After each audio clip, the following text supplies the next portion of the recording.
법무부 장관이 되면 본격적으로 윤석열 검찰총장에 대한 견제가 이루어질 것으로 보입니다. 자, 추미애 장관에 이어서 박범계 후보자도 정권에 대한 수사를 막으려고 하기 때문이다. 이런 분석이 아주 지배적입니다. 그래서 박범계 후보자가 과거 윤석열 검찰총장에 대한 발언들이 다시 주목을 받고 있는데, 과거에 어떤 발언을 했는데 지금은 어떻게 변했는지 그 말이 바뀐 상황들을 한번 살펴보도록 하겠습니다. 자, 2013년 10월 19일 민주당 의원 11명이 국가정보원 댓글 사건 수사팀장이었던 윤석열 당시 수원지검 여주지청장에 대해서 이 수사팀에서 배제하려고 하자 성명을 냈습니다. 이 성명서에는 이런 내용이 들어있습니다. 윤석열을 사건 수사에서 배제해버린 것은 더 사건을 확대하지 말고 조용히 처리하라는 청와대의 명백한 수사 외압이다, 이렇게 발표했습니다. 이 성명을 주도했던 것은 당시에 민주당 의원이었던 문재인 대통령이었고, 이름을 올린 사람들 가운데는 박범계, 전해철 등 이른바 친문 의원들이 있었습니다. 자, 이런 성명서에서 묵묵히 일하는 대다수 검사의 사기를 꺾어버리고 몇몇 정치 검사들을 이용해서 검사를 권력의 하수인으로 만드는 청와대의 의도라고 목소리를 높였습니다. 자, 이걸 주도했던 사람이 바로 문재인 당시 의원입니다. 자, 당시 윤 총장은 국정원 댓글 사건 수사를 받았다가 국정원 직원에 대한 압수수색과 체포영장 청구를 상부에 보고하지 않았다는 이유로 수사팀에서 배제돼서 2013년 10월 23일 완전히 수사팀에서 빠져버렸습니다. 이후에 국회 국정감사에서 수사 외압이 있다고 폭로를 했고, 그래서 정직 1개월의 징계까지 받았던 것입니다. 자, 그런 윤 총장은 그 당시에 민주당으로부터 의로운 검사라고 축켜 세웠고 칭찬을 했습니다. 자, 문재인 대통령이 주도한 7년 전 성명이 다시 주목받는 것은 이름을 올린 의원들 대부분이 정권 핵심으로 주고받기 때문입니다. 그러면서 윤 총장에 대한 이들의 태도가 180도 달라졌습니다. 성명 발표 3년 7개월 뒤에 문재인 의원은 대통령에 당선이 되었습니다. 전해철 의원은 지난달 24일 행정안전부 장관에 임명이 됐고, 박범계 의원은 법무부 장관 후보자로 지명이 돼서 청문회를 앞두고 있습니다. 자, 문 대통령은 지난달 16일 윤석열 검찰총장 징계안 정직 2개월이죠. 이 징계안을 직접 제가를 했습니다. 그리고 박범계 후보자는 지난해 10월 국정감사에서 윤 총장과 날선 공방을 주고받기도 했습니다. 자, 윤석열 검찰총장에 대한 견제는 추미애에 이어서 박범계까지 이어지고 있습니다. 박범계 후보자가 윤석열 검찰총장과는 과거 아주 인연이 있는 것입니다. 과거의 발언을 보면 잘 알 수가 있는데, 박 후보자는 2013년 11월 윤 총장이 징계를 받자 페이스북에 이런 글을 올렸습니다. 윤석열 형을 어려운 검사로 칭할 수밖에 없는 대한민국과 검찰의 현실이 너무 슬프다. 어떠한 경우에도 사표를 내서는 안 된다. 범계 아우가 드리는 호소라고 적었습니다. 그때는 박범계 후보가 이른바 윤석열 지키기에 선봉에 나섰던 것입니다. 윤석열 검찰총장과 박범계 후보자는 사법연수원 동기로, 나이는 윤석열 검찰총장이 3살 많아서 박범계 후보자가 그 당시만 하더라도 형이라고 불렀습니다. 자, 2013년 11월 1일 법사위 국정감사에서는 박범계 당시 민주당 의원은 이렇게 말했습니다. 윤석열 검사는 감정에 치우친 것도 민주당을 위해서 수사한 것도 아니고 법과 원칙에 따른 수사를 한 것이라고 말했습니다. 역시 윤 총장을 두둔했던 것입니다. 그리고 윤석열 검찰총장이 2016년 12월 1일 국정농단 사건의 박영수 특검팀의 수사팀장에 지명되자 박범계 후보자는 또 이렇게 적었습니다. 윤석열, 그가 돌아온다. 복수가 아닌 정의의 칼부라고 반겼던 것입니다. 윤석열 문재인 정권 출범 이후에 윤 총장이 서울중앙지검장에 파격적으로 임명됐을 때도 박범계 후보자는 극찬 일색이었습니다. 박범계 후보자는 당시 윤석열 검찰총장은 성격이 호방하고 술을 잘 마신다. 디테일에 강하고 진념이 있다라고 평가를 했습니다. 2019년 6월 윤 총장의 검찰총장 청문회를 앞두고 억지 공격에 잘 방어를 하면서 자유한국당의 역습에 날려야 한다라고 조언을 하기도 했습니다. 자, 그랬던 이 박범계 후보자가 조국 사태 이후에 윤 총장이 정권 비리 의혹에 대한 수사에 나서서 태도를 싹 바꾼 것입니다. 자, 한때는 윤석열 검찰총장을 적극 도전하고 또 응원하고 지지했던 이 박범계 후보자가 윤석열 검찰총장의 직위가 달라진 것도 아닌데 이제 정권 비리에 대한 수사, 검사가 원래 하고 있는 그 수사를 한다는 점에서 태도를 완전히 바꾼 것입니다. 지난해 8월 윤 총장이 신임 검사 임관식에서 연설대목 중에 이런 것이 있었습니다. 민주주의에 허울을 쓰고 있는 독재라는 아주 원론적인 발언을 했는데, 이 발언을 하자 박범계 후보자는 미래통합당, 국민의힘 전신이죠. 미래통합당이 자주 쓰는 표현이라면서 검찰의 정치화가 심각하다 이렇게 비판했습니다. 지난해 10월 국정감사에서 박 후보자의 태도 변화를 보여주는 아주 하이라이트가 보였습니다. 박범계 후보자는 윤 총장을 향해서 윤석열의 정의는 선택적 정의다 라고 말하면서 똑바로 앉으라고 거듭 초청을 했습니다. 그렇게 자리에 앉아있는 모습까지도, 태도까지도 지적을 하면서 똑바로 앉아라 라고 지적을 했습니다. 이에 윤석열 검찰총장은 선택적 의심을 하는 것이 아니냐, 과거에는 저에게 그러지 않았지 않았느냐 라고 반박했습니다. 그러자 박범계는 지금은 상황이 많이 달라졌다 이런 식으로 대답을 했습니다. 자, 이렇게 말을 바꾼 박범계 후보자에게 최근 윤석열 검찰총장에 대한 입장을 묻자 그는 인사청문회장에서 말씀드리겠다라고 말했습니다. 야당은 박 후보자의 말 바꾸기 논란은 청문회에서 꼭 짚고 넘어가겠다라는 입장입니다. 국민의힘 관계자는 정부 여당의 윤석열 찍어내기가 극에 달한 상황에서 박범계 후보자가 장관 바통을 넘겨받는 것이라면서 윤 총장에 대한 입장 돌변에 대해 박 후보자가 어떤 변명을 할지 궁금하다고 말했습니다. 자, 정치권에서 입장이 바뀌면 이 말이 달라지는 것은 뭐 한두 번이 아니었습니다. 정당도 바꾸고 그런 상황이기 때문에 박범계 후보의 과거의 발언을 다시 되돌아봐도 정말 완전히 태도가 달라진 것을 알 수가 있는 것입니다.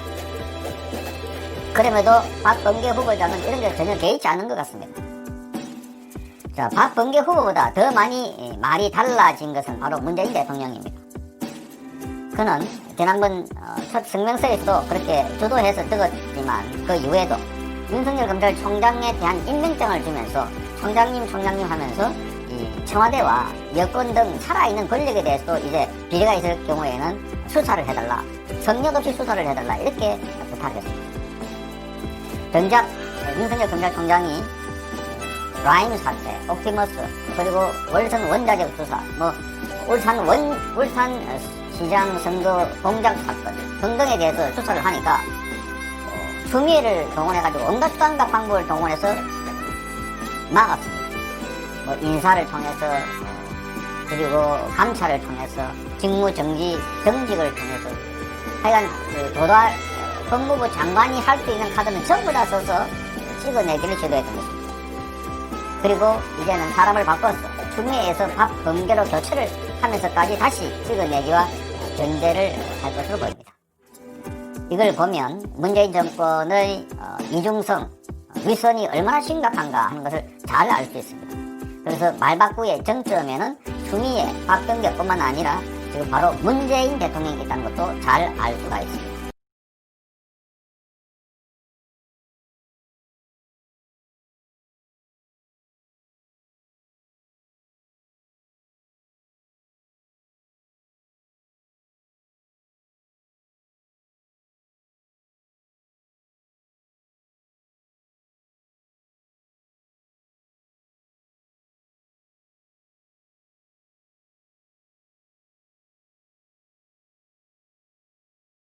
자, 그때까지는 국회 인사청문회 절차가 끝날 것으로 보여서 전직 법무부 장관으로서는 처음으로 형사 피고인으로 공판정에 설 가능성이 높아졌습니다.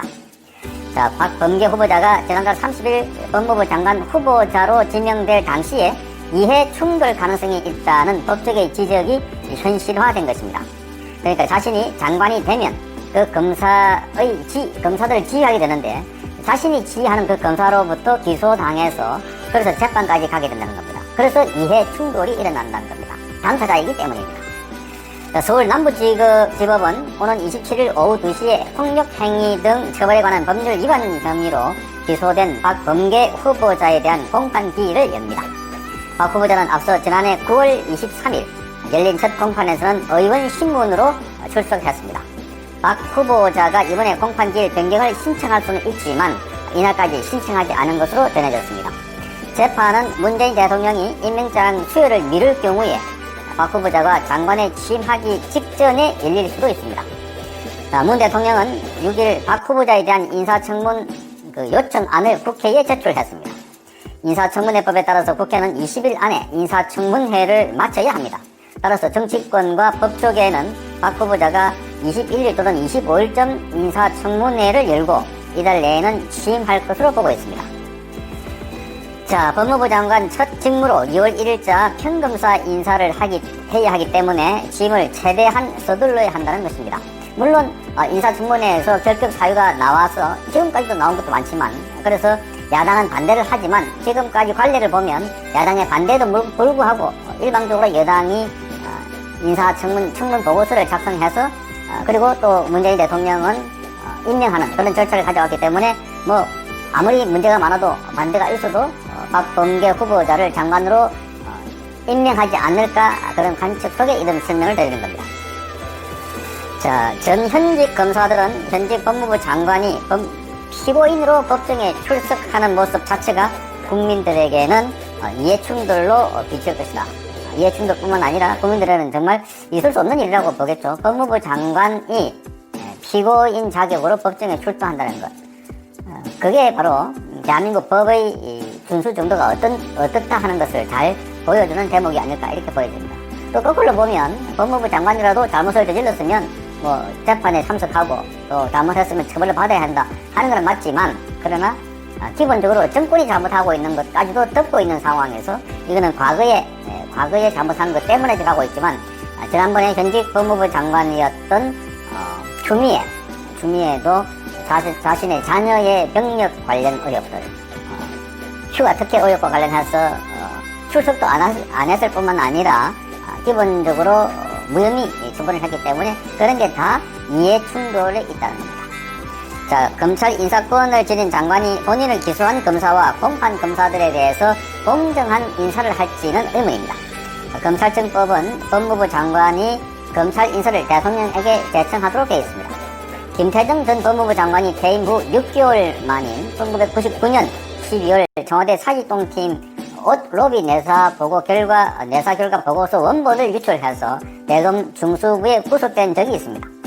그러나 현직 장관이 이 법정에 피고인으로 서는 것은 그 사례를 찾아보기 힘든 경우입니다.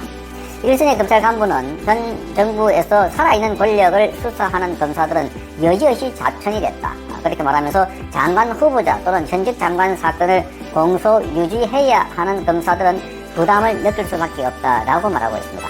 그러니까 박범계 후보자를 기소한 검사도 나중에 불이익을 받을 수 있다 하는 느낌을 갖고 있는 것입니다. 자, 검사 출신의 권성동 국민의힘 의원은 지난달 SNS에서 이렇게 말했습니다. 제가 기억하는 한 역대 대통령들이 형사 피고인을 장관에 임명한 전례가 없다. 따라서 결과적으로 문 대통령은 박 후보자에 대한 검찰 기소를 인정하지 않는다는 내심 의사를 표출한 것이라고 비판을 했습니다. 그러니까 지금 기소되어 있는 박범계 후보자 의원을 법무부 장관 후보자로 지명한 것 자체가 이 검찰의 기소를 인정하지 않는다, 이렇게 보여집니다. 박 후보자는 2019년 4월 26일 국회 628호 과방위 회의실 앞에서 앞을 가로막는 자유한국당 당직자 등을 공동으로 폭행한 혐의로 지난해 1월 기소가 됐습니다. 여야가 연동형 비례대표제를 포함해서 선거법 개정안과 공수처 설치법 등을 패스트 트랙의 저희 법안으로 지정하고 강하게 충돌할 때였습니다. 당시 한국당 의원들은 법안 접수를 막기 위해 국회 의안가 사무실과 사개특위 또 정개특위 회의장을 점거했고, 그 과정에서 여야 간의 막말과 몸싸움이 벌어지기도 했습니다.